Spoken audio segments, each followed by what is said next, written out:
a la reflexión sobre el sentido y valoración de la política en contextos democráticos del siglo XXI. El segundo eje versará sobre la democracia y crisis de representación. Si bien se analizarán temas de inclusión y ciudadanización, también se discutirán los nuevos problemas de representación política que por un lado tiende cada vez más a representar intereses particulares que los intereses generales de la sociedad. El tercer eje del foro es el tema de la gobernabilidad en clave democrática. Para este tema hemos incorporado al menos dos de los más sensibles temas, no solo de la región latinoamericana, sino para algunas otras regiones del mundo, es decir, la seguridad y la economía. Entramos de lleno al tema del primer diálogo, ética y política. Para ello, hemos convocado a dos pensadores, Miguel Alcántara, español y académico, Manuel Alcántara, español y académico, y a Miguel Ángel Holguín, mexicano y consultor político. Intentaré hacer una brevísima introducción del tema, dando pie posteriormente a la intervención de nuestros expertos. Por un lado, desde hace poco más de 20 años, presenciamos el gradual y consistente deterioro de los políticos que encarnan la política. Según Latinobarómetro, entre 1996 y 2011, las instituciones con mayor desprestigio de un total de 16 eran los partidos políticos. Pero por otra parte, nosotros consideramos a la política con alto imperativo ético, pues le corresponde mediar entre intereses contrapuestos para que prive el interés general, y cuando una sociedad es más libre y compleja, mayor es la función y la responsabilidad de la política y del político. Es más difícil dividir que uniformar, consensar intereses encontrados. Ni el mercado ni el saber tecnocrático han podido sustituir a la política, porque no está en su naturaleza definir el qué, para quiénes y los cómo. Para ello está la política y los políticos. Política en democracia es ya una definición ética. El secretario general de IDEA Internacional, a propósito de la primavera árabe, apuntaba en 2010 que la democracia contemporánea supone el rescate de la dignidad humana, de las libertades de los ciudadanos y en contra de las humillaciones. Sin embargo, desde que se publicó en 1975 el informe sobre la crisis de la democracia conocida de la Comisión Trilateral, Samuel Huntington y otros, todos los reportes que se han hecho a la fecha sobre la democracia y los políticos han coincidido en al menos tres aspectos. Primero, el declive de las instituciones y de los políticos para representar los intereses ciudadanos. Segundo, el descenso de la confianza en los políticos, los partidos y los parlamentos. Tercero, como causa de los dos anteriores, la corrupción. ¿Cuál es la identidad del político hoy día? De eso versará nuestra discusión. Hace unas semanas, el primer ministro de Grecia, Antonis Samaras, declaraba que su trabajo como político era, comillas, el trabajo más duro del mundo, es solo dolor.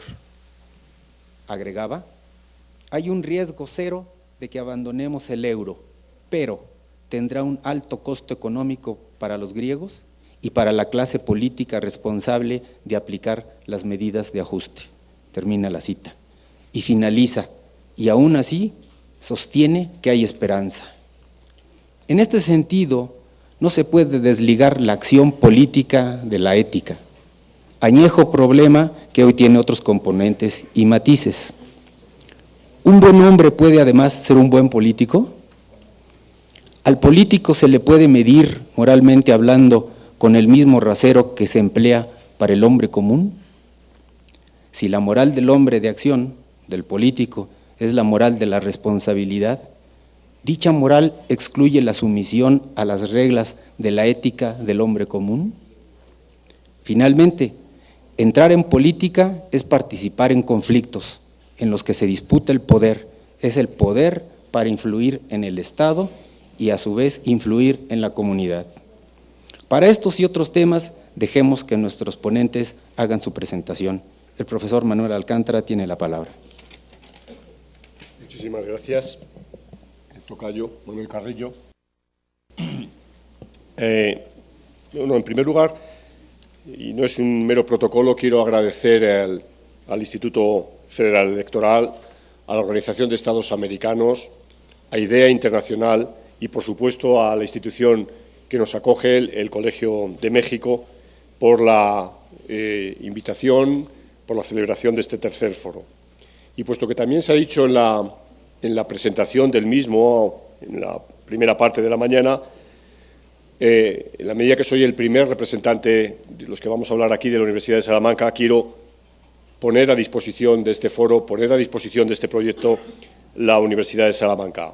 Soy simplemente un profesor, pero creo que traduzco el sentir de la propia universidad y de sus instituciones. Piensen ustedes que en el año 18 celebraremos el 8º centenario de nuestra casa de estudios, ¿no? Es la primera universidad iberoamericana y es una fiesta que no es solo salmantina, que ni siquiera es solo española, sino creo que de toda la comunidad iberoamericana.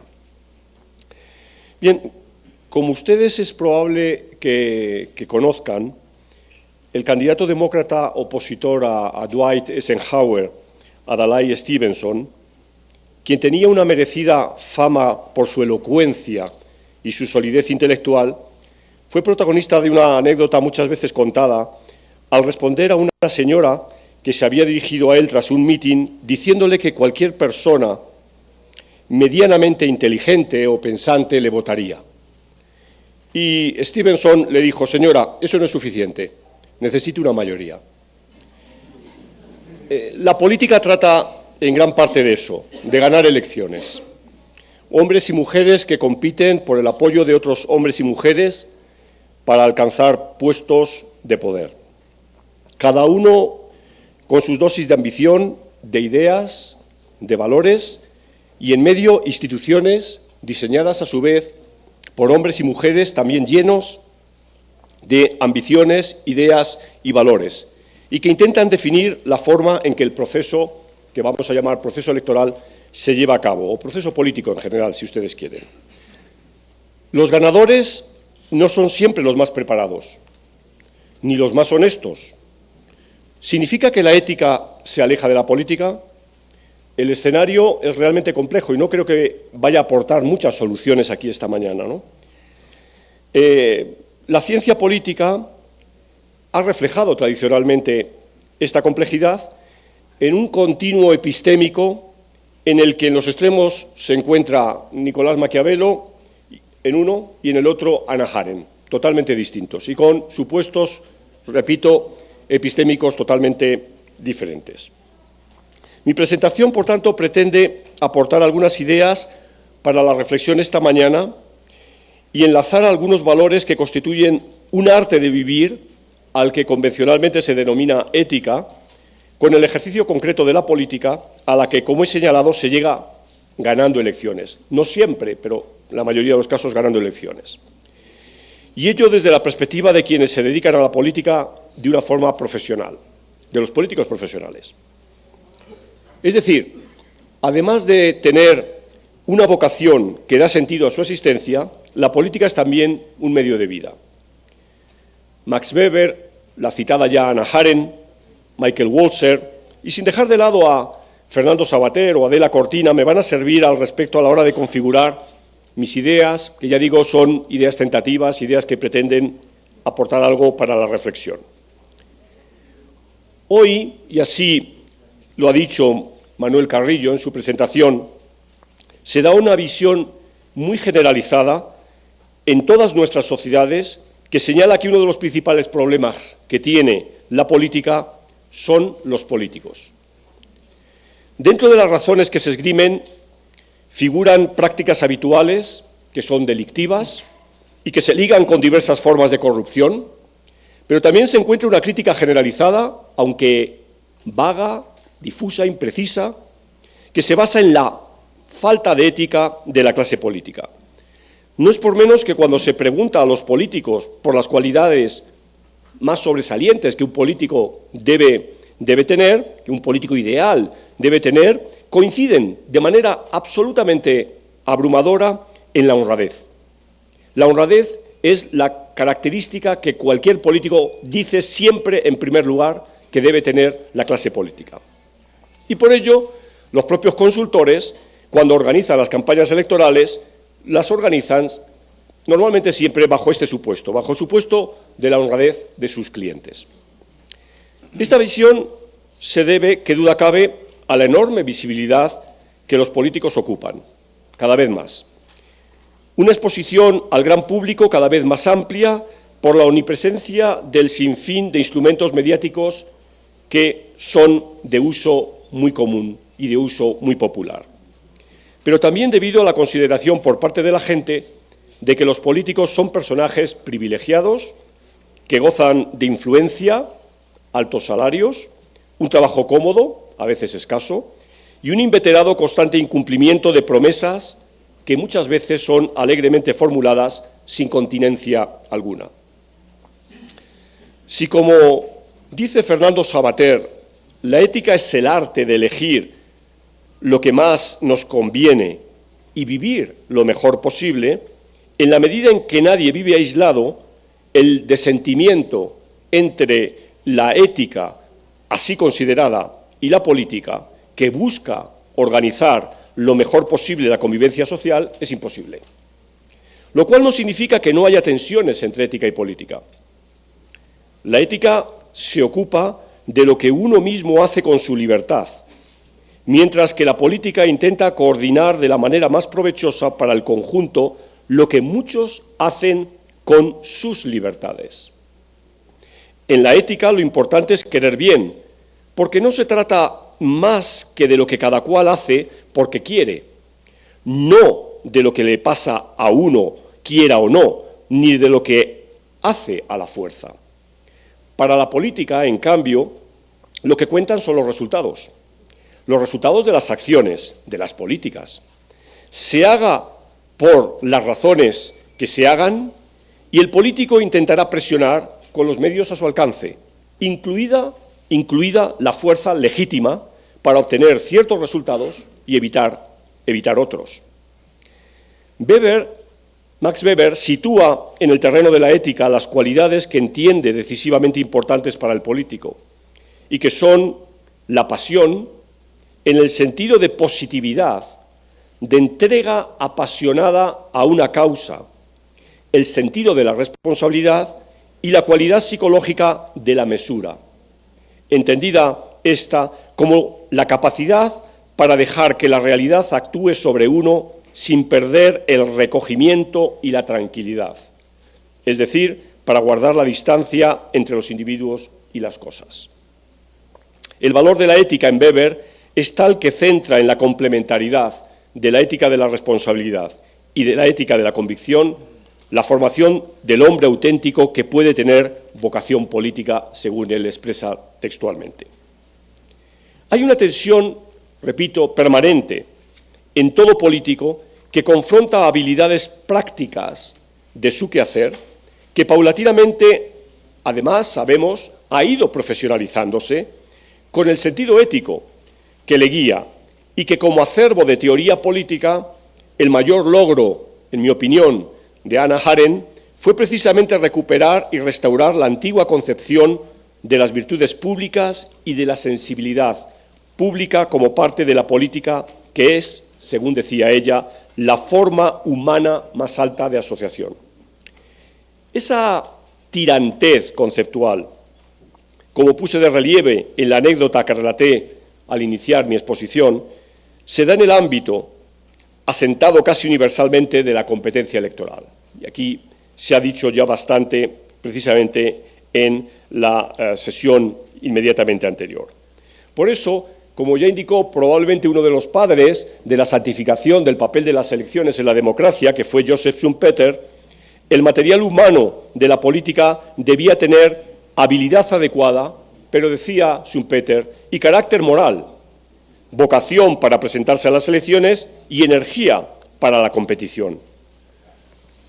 Fíjense ustedes, una lección práctica de esta disyuntiva, yo siempre la he encontrado y la he puesto muchas veces de relieve y se lo he indicado a mis estudiantes, porque se puede derivar de la confrontación electoral que se registró hace ya más de 20 años en Nicaragua entre Daniel Ortega y Violeta Barrios de Chamorro, recuerden ustedes, en el año 90.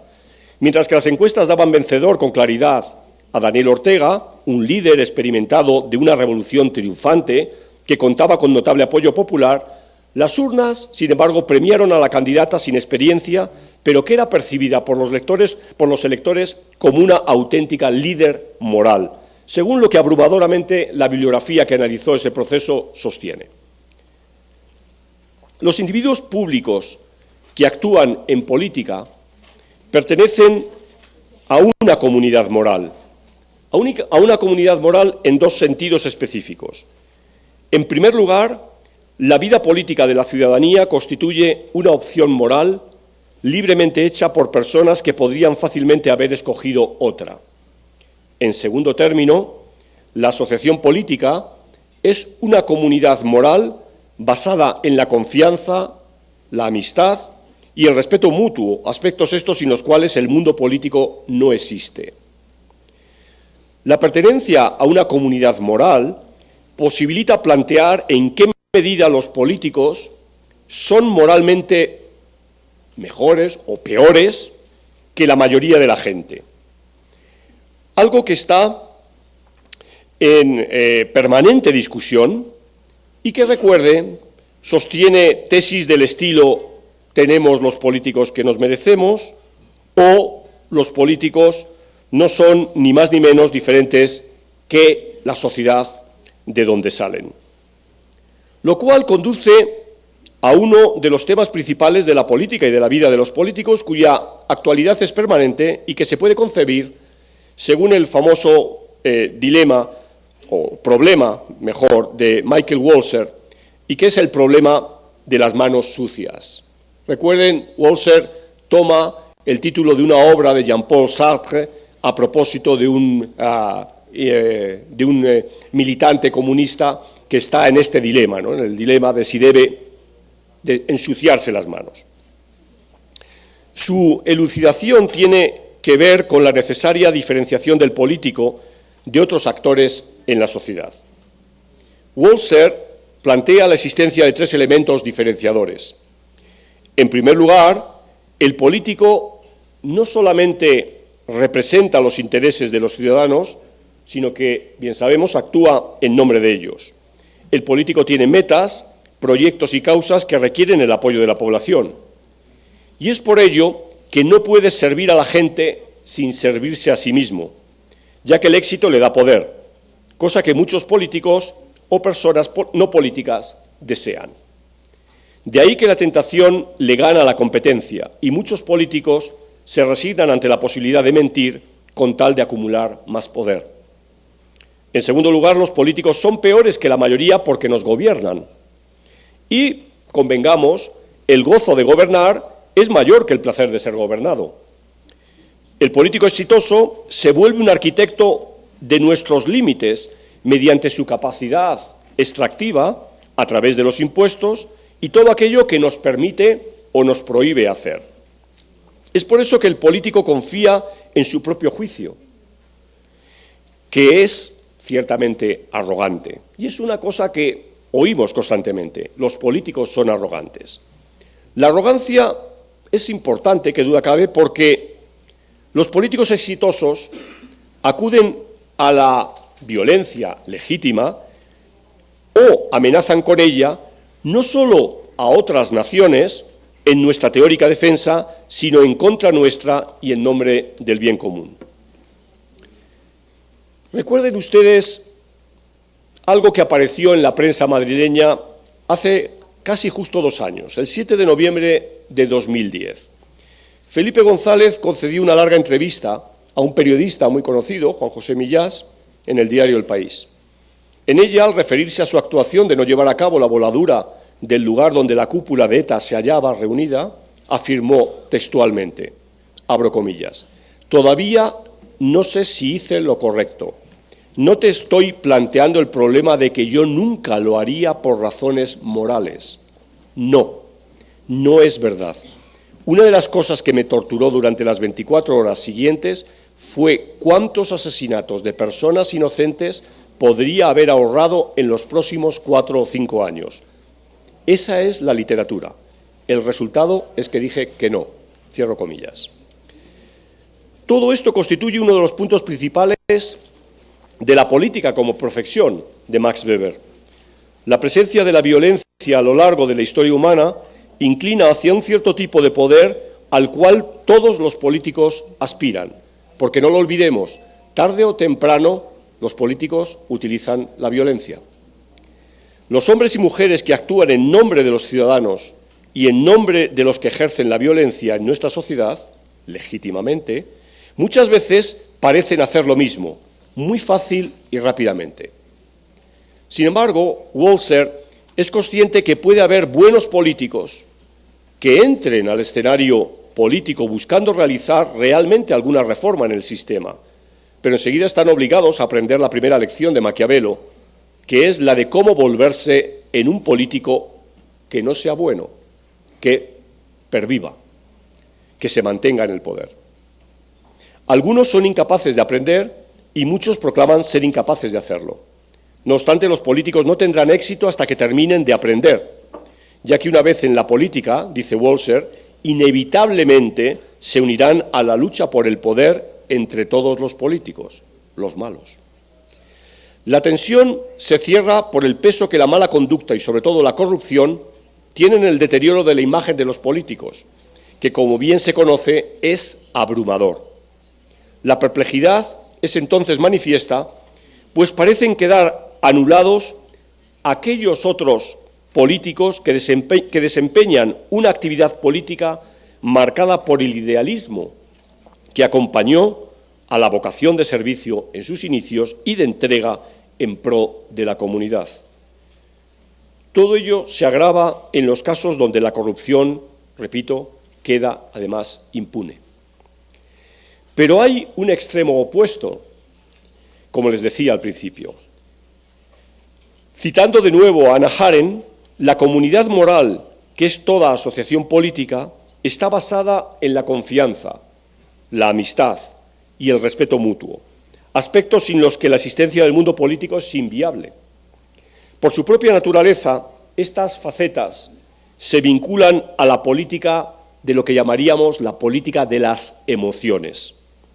De manera que la primera pregunta que un candidato debería preguntarse para cada tema de su programa sería la de que, teniendo en cuenta sus valores y la mejor evidencia existente, ¿qué creo que es lo correcto? ¿Qué creo que es lo correcto de mi programa? Para interrogarse seguidamente acerca de la brecha existente entre su respuesta y los supuestos posibles sentimientos del electorado. En el ámbito de las emociones se sabe que a las personas les afectan más los dilemas personales que los impersonales. Y eso es así porque en la evolución del cerebro humano están impresos unos códigos morales que prescriben la defensa del grupo, de los cercanos, desde la época de los cazadores-recolectores. Códigos que ordenan prudencialmente cuidar la relación con los cercanos y rechazar a los que puedan representar un peligro para la propia supervivencia. Las emociones, que forman parte del bagaje más antiguo del cerebro, terminan estructurando los lazos de confianza necesarios para la existencia de un orden político, pero también tienen un gran peso en la formulación de juicios morales y en la vida moral. El alto componente neurológico subyacente construye un puente muy interesante entre la subjetividad de los individuos y las pautas supuestamente objetivables de la política. Tanto las neurociencias como las restantes ciencias cognitivas avalan la tradición muy de la ciencia política, muy del derecho constitucional, la tradición contractualista, sobre la que se basa nuestro orden político, ¿no? Weber nos habla de la legitimidad legal racional y Kant sostiene su gran obra en estos ámbitos.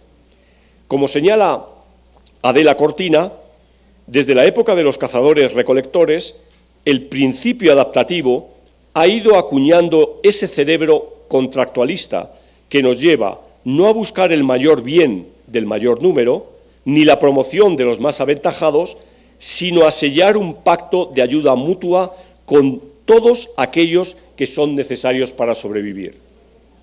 Si ustedes estiran medianamente esta idea, ustedes pueden encontrar un fundamento a los partidos políticos.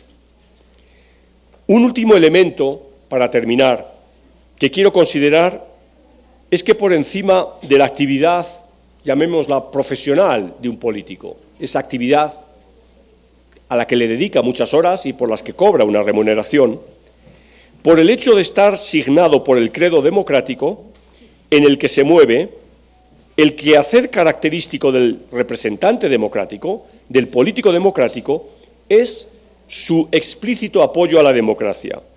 Es decir, por definición, la función del político democrático, del representante democrático, es abogar en nombre de sus representados, en nombre de la gente, de manera que se facilite la resolución justa y pacífica de los desacuerdos políticos en el seno de una sociedad pluralista.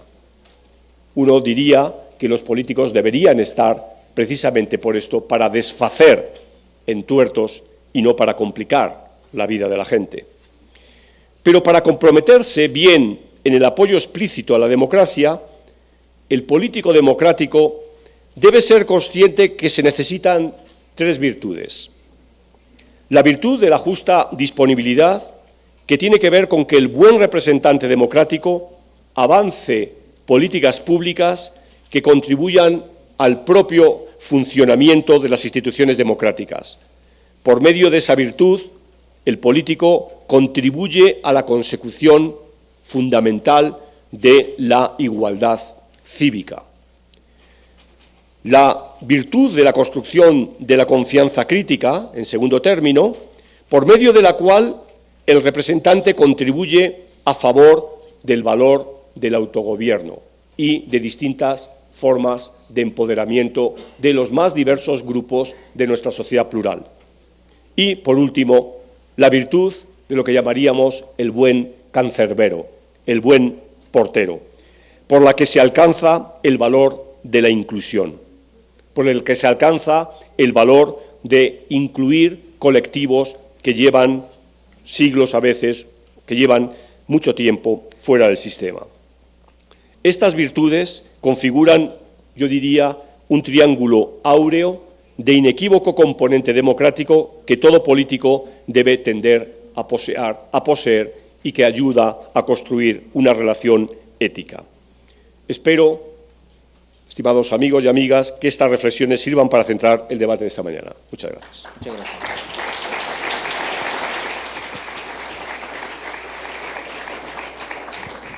Muchas gracias al profesor Alcántara. Ahora tiene la palabra el licenciado Miguel Ángel Holguín, por favor. Gracias, Manuel. Buenos días. Gracias a Leonardo Valdés, presidente del IFE, por esta invitación. El objeto de la ética es el bien. El objeto de la política es la comunidad. El objeto de la ética política es el bien común.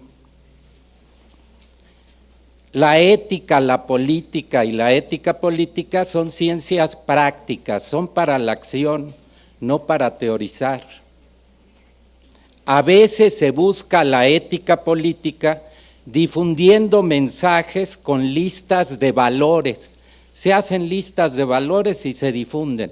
Eso es como soltar confeti al viento, no sirve para nada. En México, la institución encargada de llevar la ética a la política es esta, el IFE. Y el IFE lo que ha hecho es no listas de valores, ha creado prácticas políticas y luego ha difundido estas prácticas en la conciencia de los mexicanos. Nos ha hecho ver cómo funcionan, cuál es su eficacia. El IFE ha hecho realidad la democracia electoral. Los pilares de esta democracia electoral son la credencial del elector, los listados, pero sobre todo que las elecciones las organicen ciudadanos. Y ahí está también nuestra falla. Para acabar de consolidar la democracia electoral y para pasar a la democracia política, se requiere formar ciudadanos. En México los ciudadanos son tratados como simples consumidores, no hay comunicación social, toda la estrategia de comunicación para ganar una elección es igual a la que se hace para productos comerciales. Se usa incluso los mismos publicistas. La ética no ha llegado al comercio. La ética en la política sí ha llegado a la parte electoral, falta ampliarla. ¿Qué quiero decir con esto? El comerciante lo que busca es que le compren, es vender y se mete al inconsciente de la persona, busca sus emociones para que compre por impulso. Esa es la misma estrategia que se usa en México y en muchos lugares del mundo para vender candidatos. Se les vende para que se les compre y luego se les vende ya gobernando para que sigan siendo aprobados. Eso es lo que tenemos que cambiar. Para mí el IFE puede realizar 3 funciones adicionales que cuando llegó el PAN al gobierno yo pensé que el PAN iba a impulsar, porque el PAN es un partido que su fundador dijo que lo que faltaban eran ciudadanos y que había que formarlos, pero no se ha hecho. La primera acción que hay que hacer es esa, formar ciudadanos. ¿Cómo se forma un ciudadano? Creando conciencia de que no es responsable el presidente, el gobernador, los diputados o los senadores de que México cambie. Somos responsables todos los ciudadanos.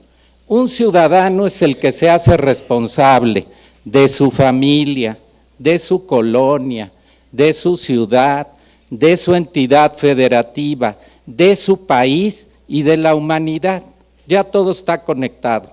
No podemos eludir responsabilidades de lo que pasa en Grecia o de lo que pasa en España o de lo que pasa en Alemania. Todo está conectado.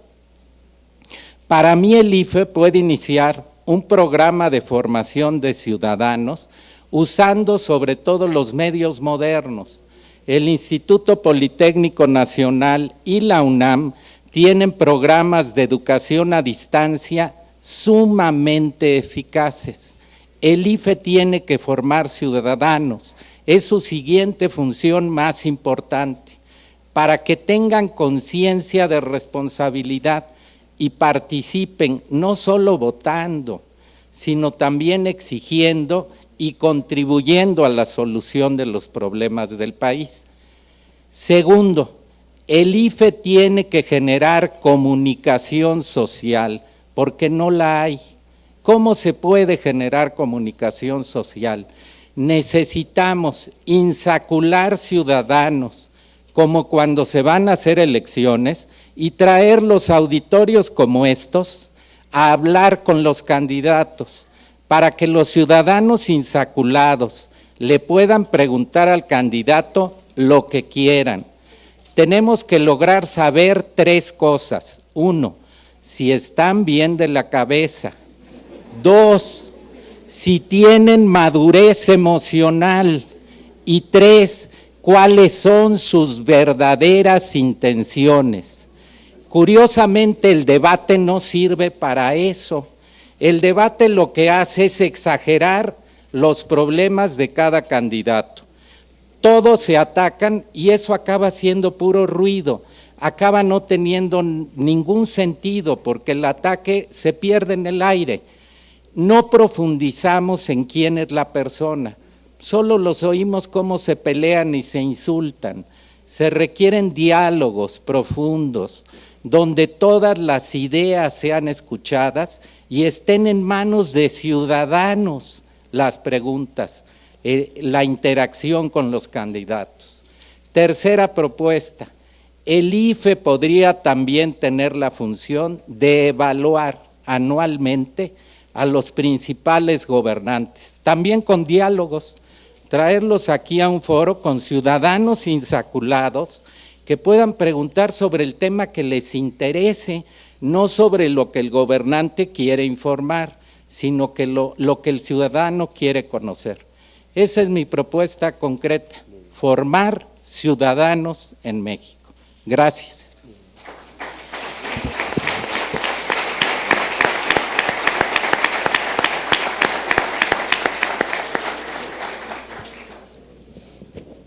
Estamos esperando algunas de las preguntas que se han formulado dentro del auditorio. Parece que aquí hay, por favor, si me las pueden pasar, es que allá.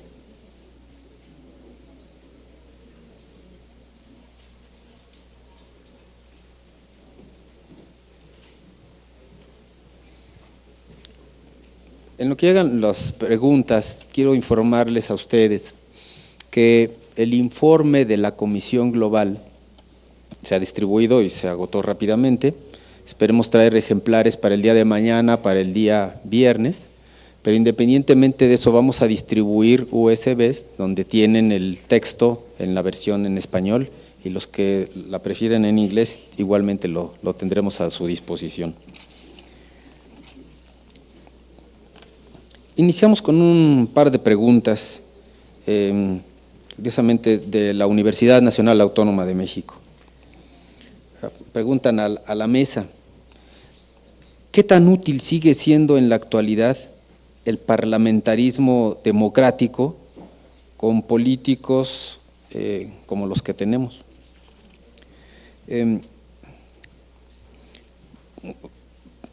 ¿Cuál debía ser el perfil luego entonces de los políticos efectivos para hoy día?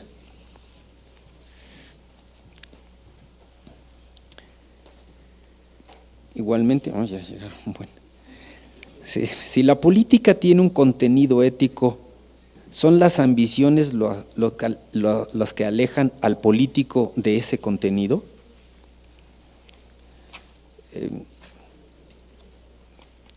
Dice, efectivamente el IFE puede mejorar, pero no es más responsable que la SEP y los partidos que confunden al ciudadano sin medir sus consecuencias. Es decir, no solo el IFE sería responsable de la formación de ciudadanía. Le preguntan a Miguel Ángel Holguín. De acuerdo a las 3 virtudes que mencionó el profesor Alcántara respecto de los políticos, ¿qué propuesta tiene para solucionar el conflicto de Cataluña en España? Ahí dejamos este panel, por favor.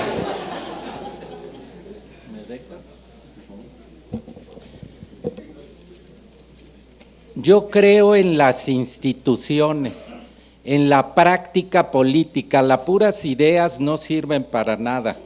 Si no le metemos una práctica y si no metemos una institución, es como la idea del confeti en el viento, no sirven. Para mí la ciudadanía se construye poco a poco. El ideal último sería que todos los ciudadanos fueran políticos y que todos los políticos fueran ciudadanos, es decir, que todos buscáramos el bien común. Puede sonar a utopía, pero yo participé con un grupo consultor estratégico en la creación de la credencial del lector Y cuando eso se hizo hace 20 años, era una utopía.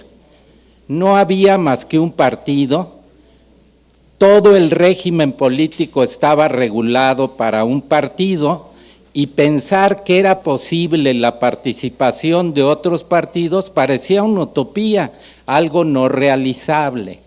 Precisamente las utopías, los ideales, son como el imán que nos lleva al cambio. Para mí el siguiente paso es tener ciudadanos y tener políticos ciudadanos que se hagan responsables del bien de todos, que no actúen para su propio bien o para el bien de unos cuantos. Ese cambio se puede hacer y estoy de acuerdo en que no solo es responsable el IFE, pero como es el órgano que sí funciona bien, por eso propongo que se haga aquí.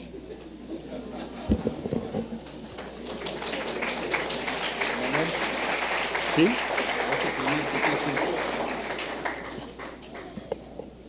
Bueno, deduzco la primera pregunta, la utilidad del parlamentarismo es más bien la utilidad del Parlamento, ¿no?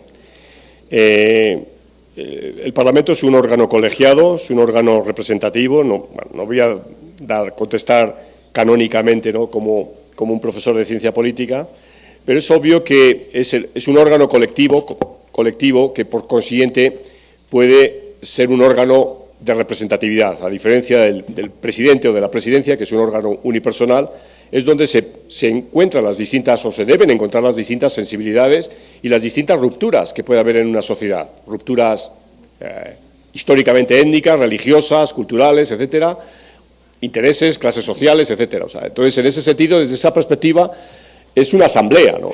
Y la asamblea es tan vieja como el Consejo de Ancianos, ¿no?, en las sociedades más primitivas, digamos. O sea, en la historia de la humanidad siempre ha habido asambleas, siempre la gente se ha reunido en foros, en ágoras, para discutir. Entonces, la utilidad del Parlamento es eso, ¿no? Ya sé que no estoy contestando técnicamente a la pregunta, pero la utilidad va por ahí. El perfil de los políticos efectivos. Bueno, yo tengo una respuesta muy rápida también a esto. Es el perfil de los políticos efectivos, para mí es el perfil de los políticos que sean profesionales. Que sean profesionales. El político tiene que ser profesional. Es una palabra que suena muy mal, es una palabra que a mucha gente le molesta, a los propios políticos les molesta que se les diga que son profesionales, pero yo entiendo, como decía antes, por profesional algo muy simple, que creo que estaremos todos de acuerdo. Profesional es alguien que hace una actividad, que realiza una actividad y que cobra por ello. O sea, cualquiera que haga eso es un profesional, sea un profesional del taxi, un profesional de la enseñanza, de los seguros o de la agricultura, ¿no? Entonces, si eso es así, creo que hay tres elementos que me parece que son fundamentales.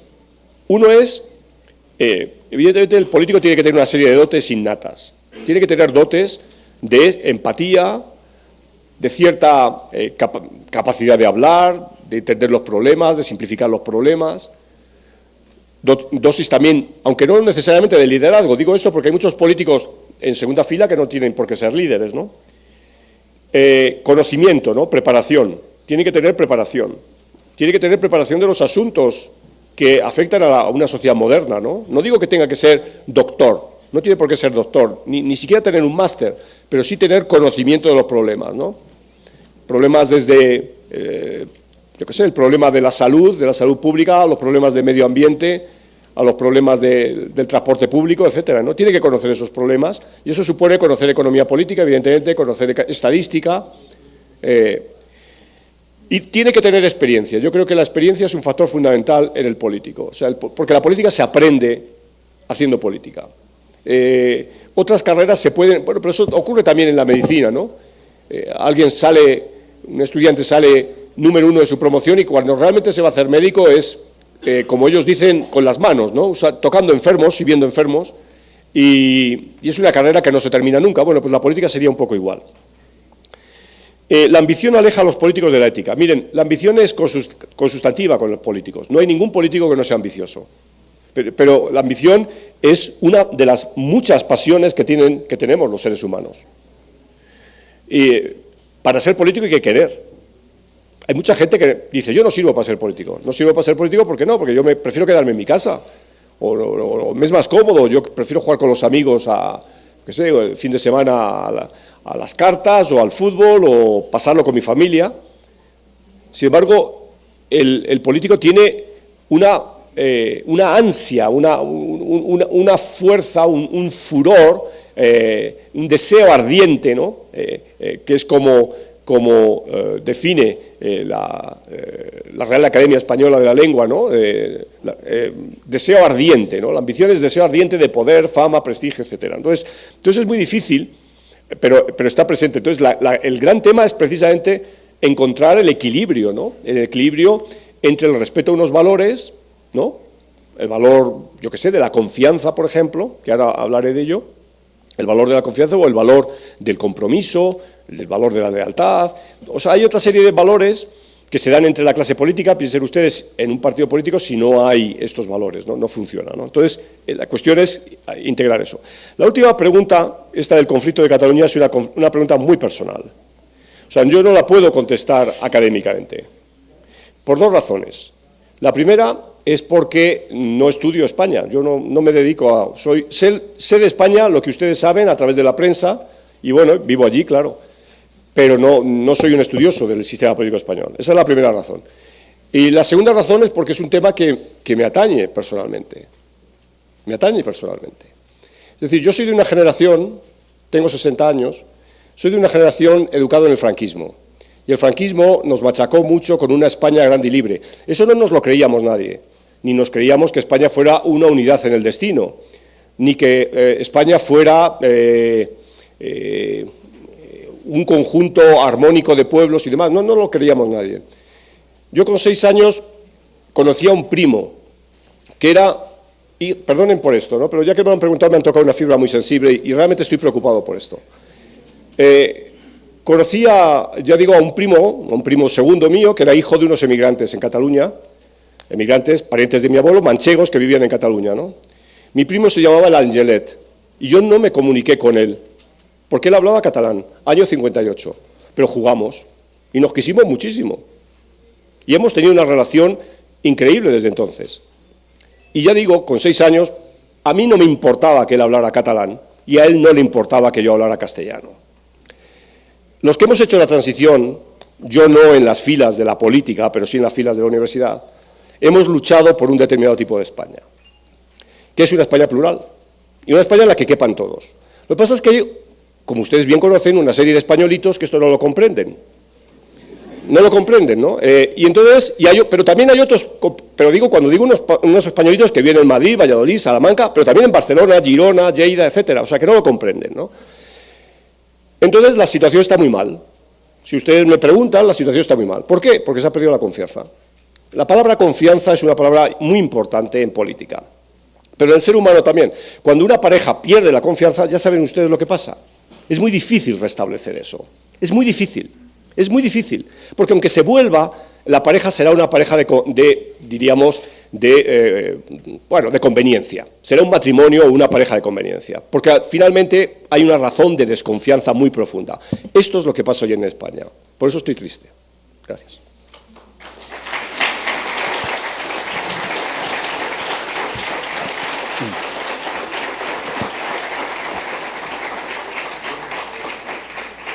Tenemos realmente una gran cantidad de preguntas, va a ser imposible contestarlas, pero las agruparía yo, digamos, en 2 temas.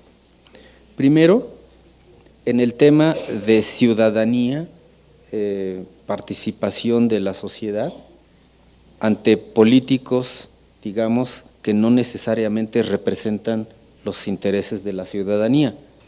Por los tipos de preguntas, hasta donde yo entendí, hay una disociación entre lo que es el político y lo que es el interés de la ciudadanía, por bien educada que esté. Entonces preguntan una opinión de ustedes respecto de esa inconsistencia o incoherencia. La otra tiene que ver con los asuntos de candidaturas independientes. ¿Cómo un candidato independiente puede estar sujeto a los mismos controles administrativos y de ética del político, digamos, ordinario, que se registra en un partido político.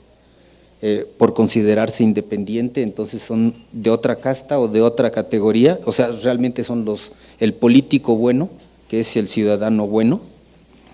Y la tercera es muy específica, porque son los de Twitter que siguen llegando. Este es para el profesor Alcántara, en cuanto a su concepción de quién es un ejemplo de político democrático en América Latina. Y a Miguel Ángel Holguín, ¿cuál sería la estrategia correcta para formar los ciudadanos que acaba usted de mencionar? Por favor. Empezaría por la última. Es crear conciencia, que nos demos cuenta. Yo me he referido mucho por eso a la credencial del lector. Una vez que se creó, hubo que hacer un programa de difusión muy eficaz, explicando que es infalsificable, que tiene una serie de elementos que le dan certeza, seguridad. Y eso se ha venido acreditando elección tras elección, elección tras elección, y es como un pilar. Necesitamos encontrar ahora el pilar para los ciudadanos. ¿Cómo le hacemos para encontrar ese pilar? Y para mí es otra vez conciencia, que nos demos cuenta que el país no va a cambiar a menos que cada uno de nosotros haga algo. Para mí lo que ha pasado, voy a referirme a un tema difícil, con el crimen organizado, es que nos ha dado plena conciencia de la corrupción. Cuando yo nací en las mesas de adultos, cuando tenía yo 5 o 6 años, era común decir que alguien había sido gobernador y que era muy listo y que tenía 3 ranchos y había aprovechado el cargo, que qué bien. Y que aquel era un tonto porque salió como entró. Esa era la concepción de la corrupción. Probablemente viene porque en la revolución la gente pobre se hizo justicia tomando lo que tenían los ricos, pero eso siguió y siguió y siguió. Actualmente nadie cree que la corrupción sea buena. Los ciudadanos, la mayoría, pensamos que no. Y pensamos que es la causa de todo lo que nos acontece, porque no se acaba con el crimen organizado por corrupción. Y no se resuelve lo que queremos resolver por corrupción. Ese es el tema central.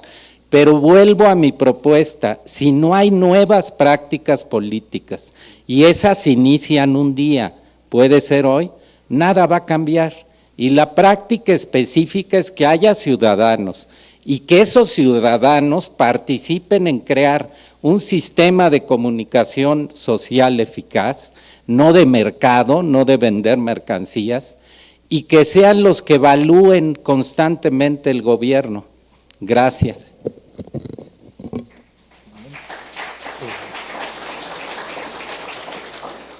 Con respecto a la primera pregunta de la ciudadanía y la participación y la vinculación con política, sabemos que los distintos procesos de movilización social que han dado lugar a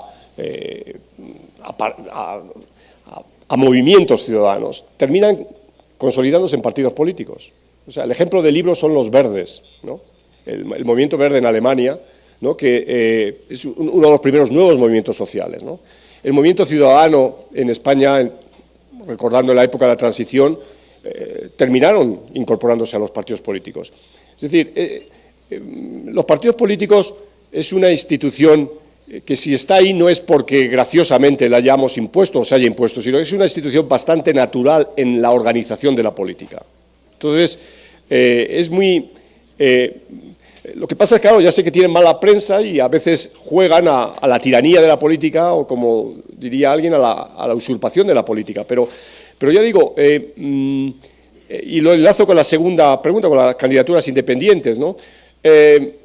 La gente comienza siendo independiente, la gente comienza siendo representante popular, pero termina articulándose en grupos, en unidades superiores, porque es una manera funcional normal de trabajar. Es decir, un candidato independiente, yo no tengo nada en contra de los candidatos independientes, me parece muy bien, creo que deben existir, deben regularse la posibilidad de los candidatos independientes, como se regula cualquier otra candidatura, pero el candidato independiente finalmente termina actuando en el Congreso o donde sea y votando, y al votar inmediatamente se asocia a una posición u a otra, porque finalmente la lógica de la política es gobierno o oposición. Entonces va a votar a favor del gobierno o a favor de la oposición, y eso termina minando su independencia en sí mismo, ¿no?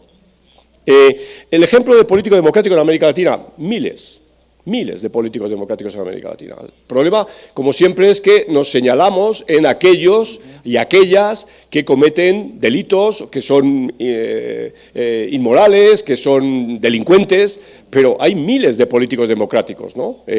Precisamente este ejercicio, en un libro reciente que he sacado, hago este ejercicio en la última parte de plantear al lector común cómo ha habido en la historia muy reciente de América Latina 18 personas con nombre y apellido que son individuos, uno puede estar de acuerdo o en desacuerdo ideológicamente con ellos, ¿no? Pero de una tachadura increíble, ¿no?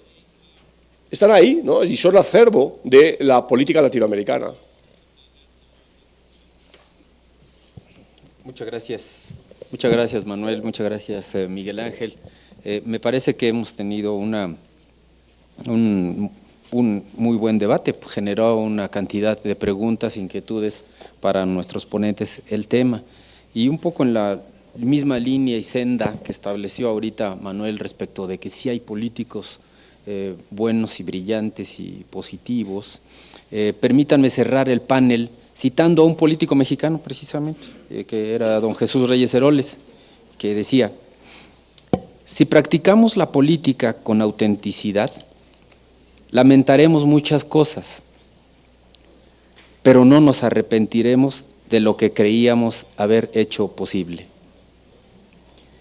Y como en los umbrales de la muerte, quien ha vivido plenamente, balanceando goces y sacrificios, triunfos y amarguras, se vuelve hacia atrás y dice con optimismo vital: si esta es la vida, que venga otra vez. Así, viviendo plenamente la política, cuando ella nos retire, si hemos sido auténticos en su ejercicio, volveremos hacia atrás y podremos decir: si esta es la política, que venga otra vez. Muchas gracias.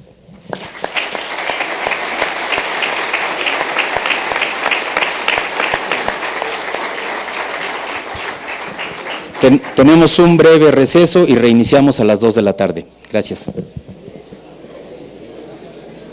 No tan breve, eso te iba a decir.